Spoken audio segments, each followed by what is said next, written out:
بسم اللہ الرحمن الرحیم۔ السلام علیکم ورحمۃ اللہ وبرکاتہ۔ پتوں سے خالی درخت خزاں کا سب سے خوبصورت منظر ہوتا ہے، جو کہ اپنی اس وقت بھی اللہ کی شان بیان کر رہا ہوتا ہے، جو بتاتا ہے کہ اگر انسان اپنے اندر خالی کر لے تو کتنا خوبصورت ہو جائے گا۔ بے شک حسد اور کینہ سے خالی ہو جاؤ، بغض اور غصے سے خالی ہو جاؤ، جھوٹ اور نفرت سے خالی ہو جاؤ، گناہوں سے خالی ہو جاؤ، حرص اور ہوس سے خالی ہو جاؤ، انتقام سے خالی ہو جاؤ، غصے سے خالی ہو جاؤ۔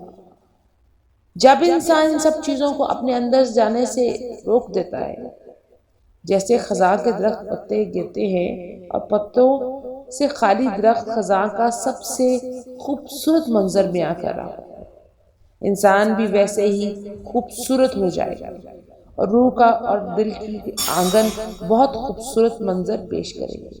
اور انسان جو اشرف المخلوقات ہے، جو کہ اللہ تبارک و تعالیٰ نے بہت پیارے اور خوبصورت طریقے سے صفت بھی دے دی اور بنا بھی دیا، پھر اس کی وہ تمام تر صفتیں نظر آئیں گی۔